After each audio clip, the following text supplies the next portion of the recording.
Thanks for watching BVR TV news. అందరికీ నమస్తే, జై శ్రీరామ్. ఈరోజు 5 రాష్ట్రాల్లో జరిగిన ఎన్నికల రిజల్ట్స్ నిజంగా భారతదేశంలో ఒక సంచలనము. వెస్ట్ బెంగాల్ లోపల 3 సార్లు ముఖ్యమంత్రిగా ఉన్న మమతా బెనర్జీ గారిని వెస్ట్ బెంగాల్ ప్రజలు తిరస్కరించారు. వెస్ట్ బెంగాల్ ఆరాధ్య దైవమైన కాళీమాత దయ వలన ప్రజలు ఈరోజు దీపావళి పండుగను జరుపుకుంటున్నారు. విభజన రాజకీయాలు చేస్తూ 15 ఏళ్ళుగా పబ్బం గడుపుతున్న మమతా బెనర్జీని ఈడ్చి నీళ్ళగొట్టిండ్లు. నిజంగా ఇది ప్రజలు ఇచ్చిన చారిత్రకమైన తీర్పు. వెస్ట్ బెంగాల్ లోపల అమిత్ షా గారి, మోడీ గారి ఆరాధ్యం లోపల వారు వెస్ట్ బెంగాల్ స్వాధీనపరచు భారతీయ జనతా పార్టీ యొక్క గొప్పతనానికి మా పార్టీ పరిపాలన దానికి ఒక మచ్చు తునుక ఇది వెస్ట్ బెంగాల్ విజయం. ఇకపోతే అస్సాంలో కూడా 3వసారి ముచ్చటగా గెలిచారు. అది అప్రత్యేక విజయం అనవచ్చా, ఏమనొచ్చో అది మాటలకు అందదు. 3వసారి యాంటీ ఇన్కంబెన్సీ ఉన్నా కూడా 2/3 రావడం అనేది భారతీయ జనతా పార్టీ యొక్క పరిపాలన ఎట్టుందో దేశ ప్రజలు గమనిస్తున్నారు. ఇకపోతే పుదుచ్చేరిలో బీజేపీ గెలిచింది. అలాగే తమిళనాడులో కూడా కాంగ్రెస్ మద్దతు పలుకుతున్న డిఎంకేను ప్రజలు చాయచ్చి లెబ్బగొట్టారు. స్టాలిన్ చేస్తున్న ఉత్తర దక్షిణ భారత విభజన రాజకీయాలు అనుకోండి, సనాతన ధర్మం పైన వారు వాడిన నెగటివ్ వర్డ్స్కు ప్రజలు ఓటు ద్వారా బొందబెట్టిళ్ళు. స్టాలిన్ను ఆయన కొడుకును ఈరోజు ప్రజలు బొందబెట్టి ఒక వేరే పార్టీకి అవకాశం ఇచ్చారు. అక్కడ మా పార్టీ లేకున్నా కానీ ప్రజలు మాత్రం కాంగ్రెస్ డిఎంకే పక్షాన్ని మాత్రం బొందబెట్టింది మాత్రం గొప్పతనం. ప్రజలందరికీ కృతజ్ఞత తెలుస్తున్నాను. కేవలం కేరళలో మాత్రం ఒక LDF ఓడించి UDF గెలిచింది. ఆడ పార్టీ ఇప్పుడు మాది ఎదుగుతుంది. 2 సార్లు లెఫ్ట్ పార్టీల మీద ఉన్న వ్యతిరేకత అనుకోవచ్చు, యాంటీ ఇన్కంబెన్సీ అనుకోవచ్చు. ఆడ కాంగ్రెస్ గెలవడానికి దోహదపడింది తప్పితే వాళ్ళు ఏదో గొప్ప చేస్తున్నారు కాదు. మా మోడీ గారు, అమిత్ షా గారు త్వరలో కాంగ్రెస్ ముక్త భారత్ సాధించబోతున్నాం. వారి సారథ్యం లోపల దేశం వచ్చే 5 ఏళ్ళ లోపల కాంగ్రెస్ ముక్త భారత్గా మారుతుంది. మొత్తం కాషాయమయం అవుతుంది. భారతీయ జనతా పార్టీ ఒక్కటే ఈ దేశాన్ని కానీ రాష్ట్రాన్ని కానీ సమర్థవంతంగా అవినీతి రహితంగా పరిపాలించే పార్టీదంటే భారతీయ జనతా పార్టీ. ప్రజలందరికీ ధన్యవాదాలు. జై శ్రీరామ్. నేను డాక్టర్ పగడాల కాళీప్రసాదరావు, రాష్ట్ర కార్యవర్గ సభ్యులు, BJP, contested MLA candidate Parkal. అందరికీ నా యొక్క నమస్కారాలు. ఈరోజు మన భారతదేశంలో జరిగినటువంటి 5 రాష్ట్రాల్లో జరిగినట్టు ఎలక్షన్స్ కనుక రిజల్ట్ పరిశీలిస్తే భారతదేశ చరిత్రలోనే ఒక మైలురాయి. బీజేపీ ఎవరైతే అభిమానులు ఉంటారో వాళ్లకు ఒక మనం చారిత్రాత్మకంగా రాసుకోవాల్సినటువంటి దినం. భారతదేశం యొక్క పురోగభివృద్ధి, డెవలప్మెంట్కు ఇది ఒక టర్నింగ్ పాయింట్. సనాతన ధర్మానికి ఇది ఒక పెద్ద మెట్టు. 3 సార్లు వరుసగా పాలిస్తూ బంగ్లాదేశ్ లాంటి ఒక మనకు శత్రు రాజ్యమైనటువంటి నేబర్ కంట్రీకి రోహింగ్యా లాంటి కొంతమందిని మన దేశాల్లోకి పంపించి ఎన్నో ఓట్లలో ఎన్నో మార్పులు చేసి అక్కడ ఒక అరాచకం, ఒక మెడికల్ స్టూడెంట్ కూడా చనిపోతే ఒక స్త్రీగా కూడా భావించకుండా మమతా బెనర్జీ చేసినటువంటి ఒక వాస్తవం చెప్పాలంటే అక్కడ ఒక శాంతి అనేది లేదు. అక్కడ ఒక స్వేచ్ఛ అనేది లేదు. ఒక పారదర్శక గవర్నమెంట్ అనేది విచ్చలవిడిగా కరప్షన్ అండ్ క్రైమ్. మరో పేరు మమతా బెనర్జీ. సో అక్కడ హిస్టారికల్ రికార్డ్ ఎప్పుడు లేని విధంగా బీజేపీ ఎందుకు గెలిచింది? కేవలం father figure honourable prime minister Narendra Modi గారు, అమిత్ షా గారు, ప్రతి ఒక్క బీజేపీ కార్యకర్త అక్కడ ఎలక్షన్ క్యాంపెయిన్లు పోవాలన్న కూడా భయభ్రాంతులు ఉన్నట్టు పరిస్థితులలో ఈ విజయాన్ని తీసుకురావడం అనేది చాలా అంటే చాలా గొప్ప విషయం. వాళ్ళు చేస్తున్నటువంటి efforts national level, international levels, మన యొక్క నేషనల్ కంట్రీ సెక్యూరిటీ, ముఖ్యంగా ప్రతి ఒక్కరు welfare, direct welfare and corruption free politics చేయడం అనేది దీనికి ప్రథమంగా ఇంటర్నేషనల్ లెవెల్లో ఒక పేరు తీసుకురావడం అనేది మోడీ గారి వల్ల, అమిత్ షా గారి వల్ల ఈరోజు ఒక భయంకరమైనటువంటి ఒక గవర్నమెంట్కు ఫుల్ స్టాప్ పెట్టి ఒక నూతన శకం అక్కడ స్టార్ట్ అయిందనేది బెంగాల్లో. అదేవిధంగా అస్సాంలో మరొకసారి విజయకేతనం. నార్త్ ఈస్ట్లో ఎన్ని సమస్యలు ఉన్నా అస్సాంలో గెలిచి అస్సాం వాసులు ఏమని చెప్పారంటే, నార్త్ ఈస్ట్లో గవర్నమెంట్ లోపం కాదు, అది విదేశీ శక్తులతో వచ్చింది, మా గవర్నమెంట్ మాకు చూపిస్తుంది, మంచిగా చూస్తుంది అనేది నిరూపణకు ఇదొక ఎగ్జాంపుల్. తమిళనాడులో స్టాలిన్ చేసేటువంటి నార్త్ సౌత్ 100% ద్రవిడియన్ ఆర్యన్ ఒక వర్డ్ తీసుకొచ్చేసి సనాతన ధర్మానికి ఆయన నోటికి ఏదొస్తుంది మాట్లాడి అటువంటి వ్యక్తికి ఎప్పుడూ ఒక ఆన్సర్ దొరకాల్సి వచ్చింది. ఈరోజు అద్భుతంగా ఒక నటుడు, ఒక పొలిటీషియన్, ఆయన యొక్క టీవీకే విజయ్ ఏదైతున్నారో ఆయన ఒక వండర్ఫుల్. ప్లస్ అక్కడ ఎప్పుడూ సేమ్ అదే, అది కాకుండా ఇది కాకుండా ఓ నూతన శకానికి, నూతన వ్యక్తికి, ప్లస్ జనాలందరికీ ఏంటంటే ఇక్కడ ఆ రెండు పార్టీలతో వచ్చేటువంటి మైనస్లు ఏందో చూసి నూతన వ్యక్తికి ఎప్పుడైనా ఇవ్వాలనే ఆలోచనతో ఒక యంగ్స్టర్స్కి అక్కడ ఇవ్వడం జరిగింది. అది డెఫినెట్గా 100% ఇది అమిత్ షా గారి, తర్వాత హానరబుల్ ప్రైమ్ మినిస్టర్ మోడీ గారి ఒక సజెషన్స్, డెఫినెట్గా బ్లెస్సింగ్స్.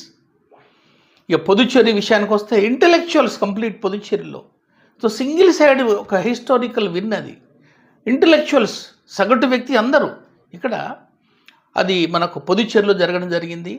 సో ఈ విధంగా భారతదేశంలో బీజేపీ అనేది ప్రతి ఒక్కరికి అర్థమైపోయింది. బీజేపీ ఇప్పుడు అవసరం.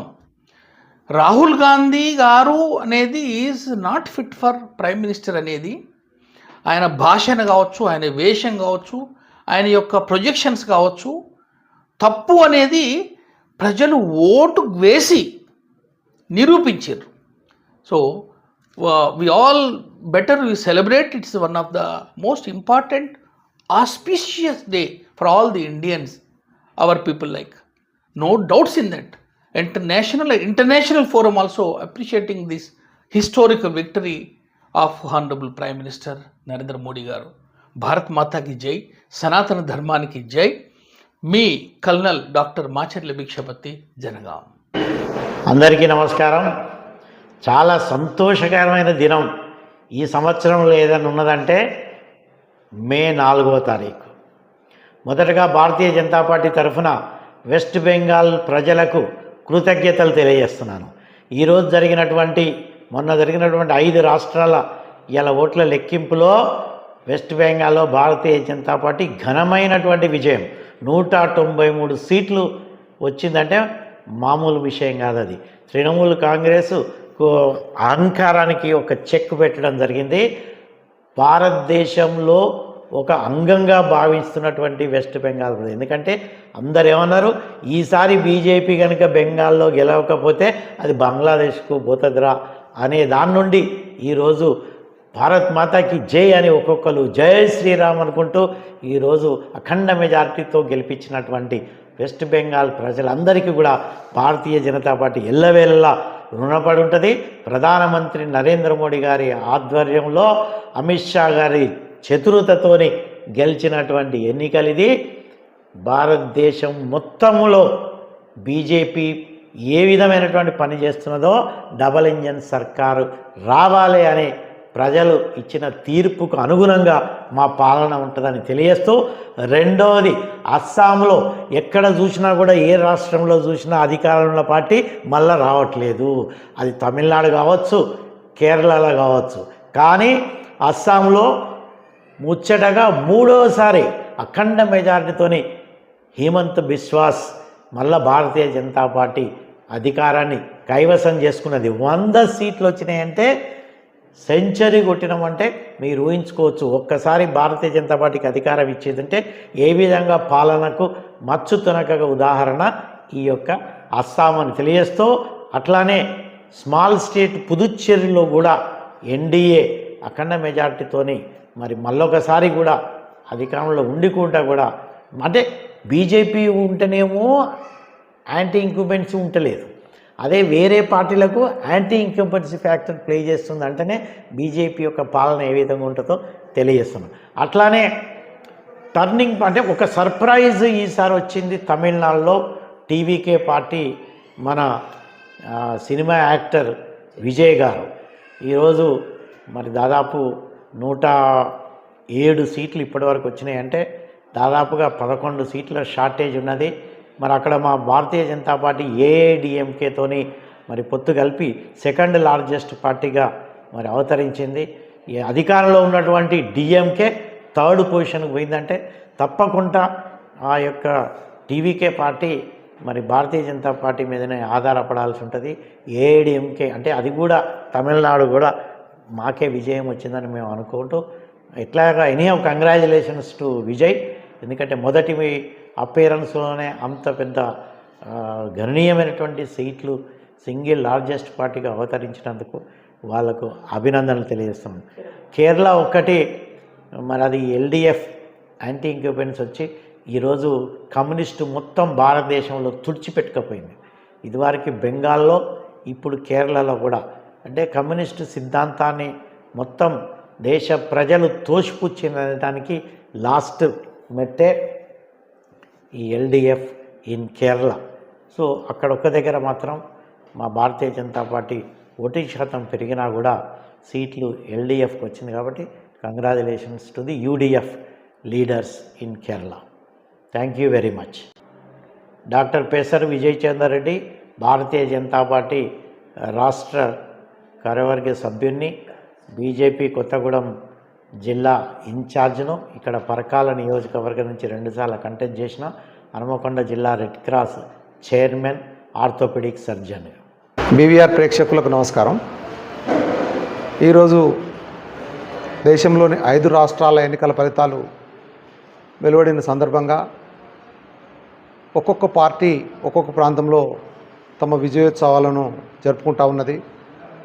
కేరళలో కాంగ్రెస్, తమిళనాడులో టీవీకే విజయ్ పార్టీ, పశ్చిమ బెంగాల్లో, అస్సాంలో బీజేపీ పార్టీ ఇట్లా తమ విజయాలను జరుపుకుంటున్న సందర్భంగా పుదుచ్చేరిలో ఎన్డీఏ కూటమికి సంబంధించిన పార్టీ. సో ఎవరైతే ఏ పార్టీల అభ్యర్థులు అలాగే వారి నాయకులు విజయం సాధించారో వారందరికీ కూడా మన బీవీఆర్ న్యూస్ తరపున శుభాకాంక్షలు తెలియజేస్తూ ఉన్నాను. అయితే ఈ 5 రాష్ట్రాల ఫలితాలను మనం ఒకసారి విశ్లేషిస్తే, ఒక అస్సాం రాష్ట్రం మినహా ప్రజలందరూ కూడా అక్కడ అధికారంలో ఉన్న పార్టీని కాదనేసి మరొక నాయకత్వాన్ని అవకాశం ఇవ్వాలని చెప్పేసి ప్రజలు ఆలోచిస్తున్నట్టుగా మనం దీన్ని చూడాల్సిన అవసరం ఉన్నది. ముఖ్యంగా కేరళలో ఎల్డిఎఫ్ను ఓడించేసి UDF, Congress led UDF party ఘన విజయం సాధించిన సందర్భంగా మా కాంగ్రెస్ పార్టీ జాతీయ నాయకుడు రాహుల్ గాంధీ గారికి, అలాగే కేరళ కాంగ్రెస్కు, అలాగే కేరళ కాంగ్రెస్ కోసం ప్రచారానికి వెళ్ళిన మన తెలంగాణ రాష్ట్ర ముఖ్యమంత్రి అనుముల రేవంత్ రెడ్డి గారు అండ్ టీంకు నేను ప్రత్యేకంగా శుభాభినందనలు తెలియజేస్తూ ఉన్నాను. అలాగే కొత్తగా ఏర్పడిన పార్టీ టీవీకే విజయ్ పార్టీ కూడా తమిళనాడులో విజయం సాధించిన సందర్భంగా వారికి కూడా శుభాభినందనలు తెలియజేస్తూ ఉన్నాను. అయితే బెంగాల్లో బీజేపీ పార్టీ అధికారం సాధించింది.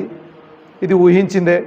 ఎందుకంటే గత 3 టర్ములుగా 15 సంవత్సరాల నుండి మమతా దీది తృణమూల్ కాంగ్రెస్ పార్టీ అక్కడ అధికారంలో ఉండి మరి ప్రజలకు ఎంతో సేవ చేసినప్పటికీ అంతో కొంత యాంటీ ఇంకంబెన్సీ అనేది ప్రజల్లో రావడం అనేది ఇది సహజం. అయితే ప్రజలందరూ ఏం చేస్తారంటే తమకు దగ్గరలో ఏదైతే పార్టీ అధికారానికి అందుకునే అవకాశం ఉంటుందో ఆ పార్టీకి ఓటేస్తూ ఉంటారు. ముఖ్యంగా బెంగాల్ విషయానికి వస్తే ఏంటంటే పక్క దేశం బంగ్లాదేశ్ నుండి కొంతమంది ముస్లింలు అనాధికారికంగా భారతదేశంలోకి చొరబడి అక్కడ కొంత అరాచకాన్ని అల్లర్లను సృష్టిస్తున్న సంగతిని మనం గమనిస్తూ ఉన్నాము. అది అంటే ఒక ప్రాంతీయ అంశం. అక్కడ అంటే బంగ్లాదేశ్ నుండి వచ్చిన ముస్లింలు అలాగే భారతదేశంలో ఉన్న ముస్లింలు కూడా బంగ్లాదేశ్ నుండి వస్తున్న ముస్లింలను మరి వాళ్ళను యాక్సెప్ట్ చేయట్లేదు. అది మనం గమనించాల్సిన విషయం ఉన్నది.